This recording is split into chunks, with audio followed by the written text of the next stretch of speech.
Hi എല്ലാവർക്കും ജോട്ടോസിലേക്ക് സ്വാഗതം. അപ്പോൾ ഈ വീഡിയോയിൽ നമ്മൾ സംസാരിക്കാൻ പോകുന്നത് എന്തുകൊണ്ട് ആൾക്കാർ UK ചൂസ് ചെയ്യുന്നു, എന്ത് പ്രതീക്ഷിച്ചാണ് ആൾക്കാർ UKയിലേക്ക് വരുന്നത്, ഈ ഒരു കാര്യങ്ങളാണ് നമ്മൾ ഈ വീഡിയോ ഡിസ്കസ് ചെയ്യാൻ പോകുന്നത്. ഫസ്റ്റ് വൺ, UKയിലെ ക്വാളിറ്റി ഓഫ് ലൈഫ്. നമ്മളെല്ലാവരും റീൽസിലും അല്ലെങ്കിൽ യൂട്യൂബിലൊക്കെ കണ്ടിരിക്കുന്ന ഒരു UK ലൈഫുണ്ട്.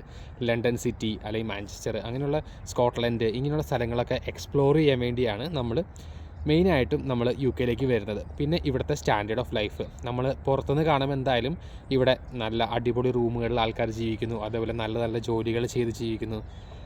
അതേപോലെ നമ്മൾ ഉപയോഗിക്കുന്ന സാധനങ്ങളാണ് എല്ലാം ബ്രാൻഡഡ് സാധനങ്ങൾ. ഇവിടെ ഏറ്റവും കുറഞ്ഞ ആൾക്കാരായി പോലും ഐഫോൺസും അല്ലെങ്കിൽ സാംസങ്ങിൻ്റെ തന്നെ കൂടിയ ഫോൺസും ഇങ്ങനെ എല്ലാം ബ്രാൻഡഡ് ഐറ്റംസ് ആയിരിക്കും എല്ലാവരും ഉപയോഗിക്കുന്നത്. നമ്മൾ നാട്ടിൽ നിന്ന് പ്രതീക്ഷിക്കുന്നത് അതാണ്. പിന്നെ ക്വാളിറ്റി ഓഫ് ലൈഫ് എന്ന് പറയുമ്പോൾ നമ്മൾ ഇടപഴകുന്ന ആൾക്കാർ, ആ ഒരു ലാംഗ്വേജ് സംഭവം, ഇതെല്ലാം നമ്മുടെ ക്വാളിറ്റി ഓഫ് ലൈഫ് കൂട്ടും. ഈ ഒരു എക്സ്പെക്റ്റേഷനിലാണ് നമ്മൾ വരുന്നത്. രണ്ടാമത്തെ ഒരു മെയിൻ കാര്യം എന്ന് പറഞ്ഞു കഴിഞ്ഞാൽ അതിൻ്റെ ഉടനെ ക്വാളിറ്റി ഓഫ് ലൈഫിൽ പറഞ്ഞത് നമ്മൾ ഉപയോഗിക്കുന്ന കാറുകൾ. നമ്മൾ ഇവിടെ കാണുന്നതെന്ന് വെച്ച് കഴിഞ്ഞാൽ BM, Audi, ഇങ്ങനെയുള്ള വലിയ വലിയ കാറുകളൊക്കെ ചുമ്മാ നമുക്ക് എനിക്ക് പോലും സ്റ്റുഡൻ്റായിട്ട് വരുന്ന എനിക്ക് പോലും അതൊക്കെ ഈസി ആയിട്ട് ക്രെഡിറ്റിലോ ലോണിലോ ഇതൊക്കെ മേടിക്കാൻ പറ്റും. അപ്പം ആ ഒരു സംഭവം കൂടി എക്സ്പെക്റ്റ് ചെയ്യുന്നുണ്ട് ആൾക്കാർ. എന്ന് വെച്ചാൽ നമ്മൾ നാട്ടിലൊരു സ്വിഫ്റ്റ് മേടിക്കാൻ തന്നെ നമ്മൾ കഷ്ടപ്പെടുന്ന ആൾക്കാരാണ്. പക്ഷേ നമുക്ക് ഇവിടെ വന്നു കഴിഞ്ഞാൽ ചിലപ്പോൾ ഒരു 1000 pounds കൊടുത്തു കഴിഞ്ഞാൽ നമുക്കൊരു മിനി കൂപ്പർ മേടിക്കാം. സെക്കൻഡ് ഹാൻഡ് ആയിരിക്കും, ഒരു 2005, 2006 മോഡലൊക്കെ ആയിരിക്കും, നല്ല പണിയൊക്കെ ഉണ്ടാവും. എന്നാൽ പോലും നമുക്ക് ആ ബ്രാൻഡ് മിനി കൂപ്പർ എന്ന ബ്രാൻഡ്, ഇപ്പോൾ നാട്ടിലാണ് മിനി കൂപ്പർ ഉപയോഗിക്കുന്നത് നമ്മുടെ സെലിബ്രിറ്റീസ്, കുഞ്ചാക്കോബൻ, മമ്മൂട്ടി, അവരൊക്കെയാണ് ഇതൊക്കെ ഉപയോഗിക്കുന്നത്. അപ്പോൾ നമുക്ക് ഇവിടെ വന്നു കഴിഞ്ഞാൽ അതൊക്കെ സുഖമായിട്ട് നമുക്ക് ഉപയോഗിക്കാൻ പറ്റും. അപ്പം അങ്ങനെ ബ്രാൻഡഡ് സാധനങ്ങൾ, ഇപ്പോൾ ഡ്രസ്സാണെങ്കിൽ പോലും, ഇപ്പോൾ ഷൂസൊക്കെ നമുക്ക് എന്താ വെച്ചാൽ നമുക്ക് ഒരു ദിവസം നമുക്ക് 100 pound ഏൺ ചെയ്യാൻ പറ്റും. ആ പൈസയും കൊണ്ട് നമുക്ക് ഷൂസും കാര്യങ്ങളും ഒക്കെ മേടിക്കാൻ പറ്റും. അപ്പം എല്ലാവരും ബ്രാൻഡിൻ്റെ പുറകെയാണ്. അപ്പോൾ നമ്മുടെ ക്വാളിറ്റി ഓഫ് ലൈഫ് കുറച്ച് ഇമ്പ്രൂവ് ആവും, നമുക്ക് എക്സ്പെക്റ്റേഷൻ ഉണ്ട്. അത് ഇമ്പ്രൂവ് ആവും ചെയ്യും നമുക്ക് ഇങ്ങനെയുള്ള ബ്രാൻഡഡ് സാധനങ്ങൾ ഈസി ആയിട്ട്. ഇപ്പോൾ നാട്ടിൽ ഒരു 20,000 ശമ്പളമുള്ള ആൾക്ക് ഒരു ഐഫോൺ മേടിക്കണമെങ്കിൽ അത് നമുക്ക് വളരെ പാടാണ്. EMI അടച്ച് മേടിക്കുക എന്ന് പറഞ്ഞു കഴിഞ്ഞാൽ ഓരോ മാസം ഇത്ര പൈസ വെച്ച് അടച്ച് അത് നല്ല പാടാണ്. പക്ഷേ ഇവിടെ എന്താ വെച്ച് കഴിഞ്ഞാൽ എന്ത് ജോലി ചെയ്താലും നമുക്കിപ്പോൾ ഒരു മാസം 10 pound വെച്ച് മണിക്കൂറിന് കിട്ടുന്ന ആൾക്കാണെങ്കിൽ എങ്ങനെ വന്നാലും ഒരാഴ്ച 40 മണിക്കൂർ ജോലി ചെയ്യുകയാണെങ്കിൽ 400 pound കിട്ടും.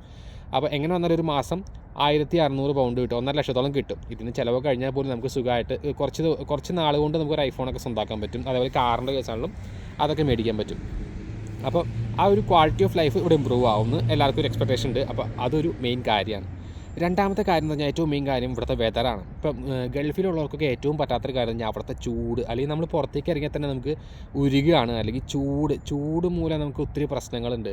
അപ്പം നമുക്ക് തണുപ്പാണ്, എന്താ വെച്ചാൽ തണുപ്പും വളരെ പ്രശ്നമുള്ള സംഭവമാണ്. ഇപ്പം എന്താ വെച്ചാൽ ഇപ്പോൾ ഇവിടെ ഒരു -5, -4 ഒക്കെയാണ്. നല്ല തണുപ്പിന് ജാക്കറ്റ് ഇടാനൊന്നും പറ്റില്ല. പക്ഷേ എന്നാൽ പോലും ഈ ചൂടിൻ്റെ അത്രയും ആഫ്റ്റർ എഫക്ട്സ് ഒന്നും തണുപ്പിനില്ല. അപ്പോൾ ആൾക്കാർക്ക് ഓക്കെയാണ്. കമ്പയർ ടു കാനഡയൊക്കെ നോക്കുമ്പോൾ എന്താ വെച്ചാൽ അവിടെ -20, -50, -60 ഒക്കെ പോകുന്ന സ്ഥലങ്ങളുണ്ട്. അതൊക്കെ വെച്ച് നോക്കുമ്പോൾ UK എന്താ വെച്ചാൽ ഒരു -10 ഒക്കെയാണ് മാക്സിമം പോവുള്ളൂ. അതും ഇടയ്ക്ക് കുറച്ച് സമയത്തുള്ളൂ. പിന്നെ ഒരു 0 degree, 5 degree അതും നമുക്ക് ഓക്കെയാണ്. ചൂട് കൂടുകയാണെങ്കിൽ നമുക്ക് അത്രയ്ക്കും ചൂടൊന്നും വരില്ല. അപ്പോൾ ഈ ഒരു കാലാവസ്ഥ കാരണം തന്നെ നമുക്ക് ഒത്തിരി അസുഖങ്ങൾ കുറവുണ്ട്. ചൂടിൻ്റെ ആ ഒരു ചൂട് മൂലമുള്ള ഒത്തിരി അസുഖങ്ങൾ ഇവിടെ കുറവാണ്. അതേപോലെ ഇവിടെ സ്ഥലങ്ങളൊക്കെ നല്ല ക്ലീനാണ്. അത് നമുക്ക് നാട്ടിൽ നിന്ന് കാണുമ്പോൾ തന്നെ UK വല്ലാത്ത ക്ലീനാണ്. അതിപ്പോൾ കാനഡ ആയാലും ഓസ്ട്രേലിയ ഒക്കെ ക്ലീനാണ് കേട്ടോ. നമുക്ക് ആ ഒരു കാര്യം ആൾക്കാർ എക്സ്പെക്ട് ചെയ്യുന്നുണ്ട്. അപ്പോൾ വെതർ മൂലം കുറേ അസുഖങ്ങൾ കുറയുന്നുണ്ട് എന്നുള്ളത് ശരിയാണ്. ഇപ്പോൾ ഈ ആസ്മയും നമുക്ക് നാട്ടിലെ പൊടികൾ കടിച്ചിട്ട് ആസ്മയും വലിവുള്ളവർക്കൊക്കെ ഇവിടെ വന്നു കഴിയുമ്പോൾ കുറേ പേർക്ക് അസുഖങ്ങൾ കുറയുന്നതായിട്ട് കണ്ടിട്ടുണ്ട്. എന്നാലും തണുപ്പാണെങ്കിൽ നമുക്ക് അത്ര ബുദ്ധിമുട്ടില്ല. അപ്പോൾ രണ്ടാമത്തെ സംഭവം വെതറാണ്.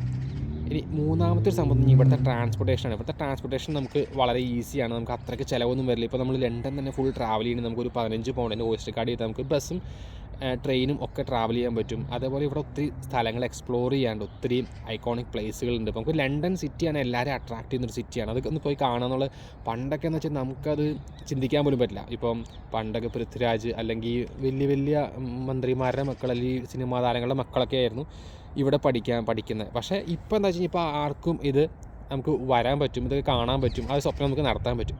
അതൊരു മെയിൻ കാര്യമാണ്.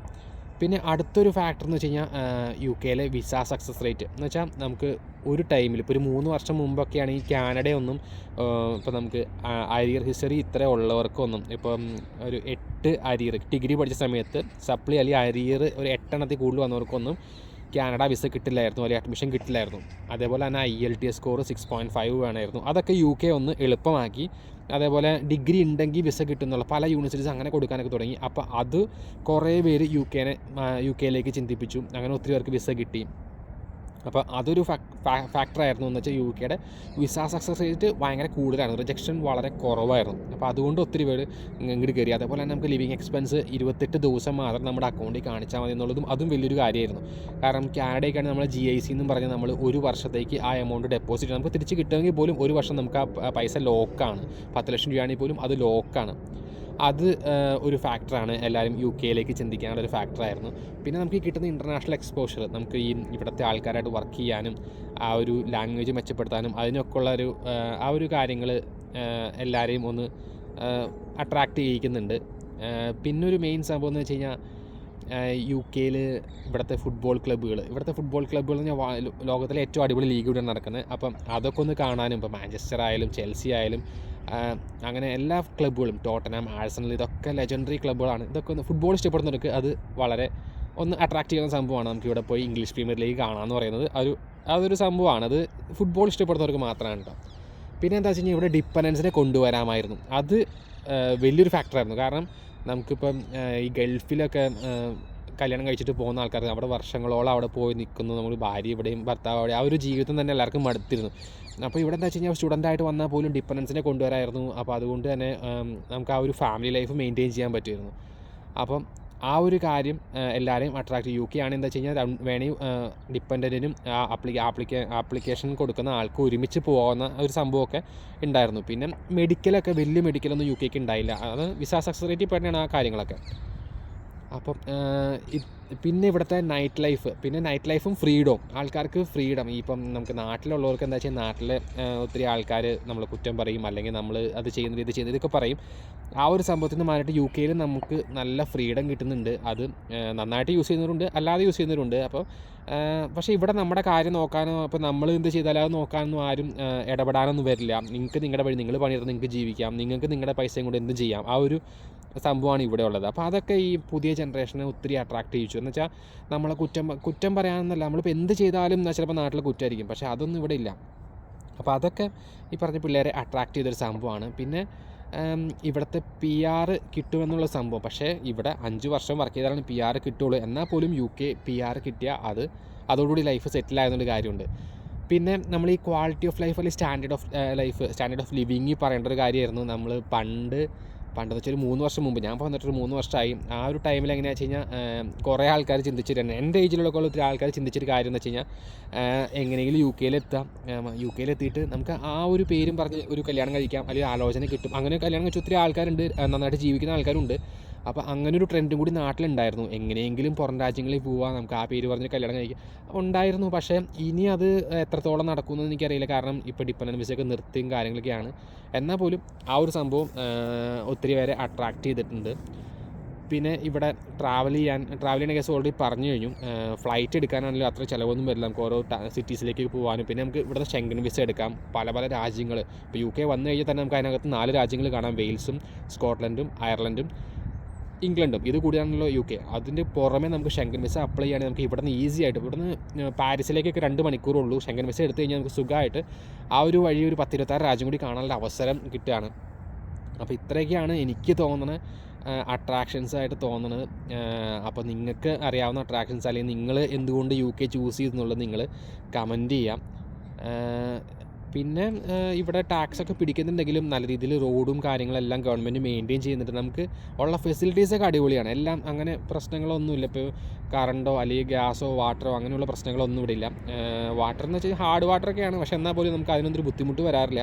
പിന്നെ അട്രാക്ഷൻ അല്ലെങ്കിൽ പോലും ഞാൻ കൺസിഡർ ചെയ്ത കാര്യമുണ്ട്. ഇപ്പോൾ UK നിന്ന് നാട്ടിലേക്ക് പോകാനായിട്ട് നമുക്ക് കുറച്ചും കൂടി ഈസിയാണ് കമ്പയർഡ് ടു കാനഡ അല്ലെങ്കിൽ ഓസ്ട്രേലിയ. നോക്കുകയാണെങ്കിൽ നമുക്ക് ഒരു 30,000 രൂപയ്ക്കൊക്കെ കൊച്ചിക്ക് ടിക്കറ്റ് കിട്ടും. ഇപ്പോൾ ലണ്ടനിൽ നിന്ന് കൊച്ചിക്ക് ടിക്കറ്റ് 30,000 രൂപയ്ക്ക് കിട്ടും. കാനഡയൊക്കെ ആണെങ്കിൽ എന്താ വെച്ച് കഴിഞ്ഞാൽ നമുക്ക് ഏകദേശം 1 ലക്ഷം 2 ലക്ഷം ഒക്കെ ആവുമെന്നാണ് എനിക്കറിയാൻ പറ്റിയത്. അപ്പോൾ അതൊരു കാരണമാണ്. പക്ഷേ നമ്മൾ കമ്പയർ ടു ദുബായ് അല്ലെങ്കിൽ ഖത്തറൊക്കെ നോക്കുകയാണെങ്കിൽ എന്താ വെച്ചാൽ നമുക്ക് 10,000 രൂപയാണ് പോയിട്ട് വരാം. അപ്പോൾ ഏകദേശം ഒരു മിഡിലാണ് UK നിൽക്കുന്നത്. നമുക്ക് നാട്ടിൽ പോകാനായിട്ട് അത്ര വലിയ ബുദ്ധിമുട്ടില്ല. പിന്നെ ആ ഒരു ചിലവ് ഇപ്പം കാനഡയിൽ നിന്ന് ഇപ്പോൾ എൻ്റെ ഒരു കൂട്ടുകാരനൊക്കെ പറയണത് കേട്ടിട്ടുണ്ട്, എൻ്റെ ഒരു ഫാമിലി ആയിട്ട് പോയിട്ട് വരണമെന്നുണ്ടെങ്കിൽ 6-7 ലക്ഷമൊക്കെ ചിലവ് വരും. നാട്ടിൽ പോയിട്ടുള്ള ചിലവല്ല, നമ്മൾ ഫ്ലൈറ്റ് ടിക്കറ്റിൻ്റെ ചിലവ് മാത്രം അത്രയും വരും. അത് നേരത്തെ ബുക്ക് ചെയ്താൽ മാത്രമാണ് ആ റേറ്റിൽ കിട്ടുള്ളൂ എന്ന് കേട്ടിട്ടുണ്ട്. പിന്നെ അതുമല്ല ട്രാവൽ അത്ര മണിക്കൂറും ഉണ്ട്. അപ്പം അതൊരു ഫാക്ടറാണ്. ഇതൊരു മിഡിൽ നിൽക്കണ കാരണം നമുക്ക് നാട്ടിൽ പോകണമെങ്കിൽ പോലും ഒരു 9 മണിക്കൂറോ അല്ലെങ്കിൽ 11 മണിക്കൂറിൻ്റെ ഒക്കെ ഫ്ലൈറ്റ് എടുത്തു കഴിഞ്ഞാൽ നമുക്കൊരു 30,000 രൂപ ഒരു വൺ സൈഡ് വെച്ചിട്ട് പോയിട്ട് വരാം. അപ്പ് ആൻഡ് ഡൗൺ ആയിട്ട് നമുക്കൊരു 60,000 രൂപ 600 പൗണ്ടൊക്കെയാണ് വരുള്ളൂ. അപ്പോൾ അതൊരു നല്ലൊരു കാര്യമായിട്ടാണ് എനിക്ക് തോന്നിയേക്കണേ. അപ്പോൾ ഇത്രയൊക്കെയാണ് എനിക്ക് അട്രാക്ഷൻ തോന്നിയത്. നിങ്ങൾക്ക് തോന്നിയത് നിങ്ങളൊന്ന് കമൻറ്റ് ചെയ്യുക. Thank you.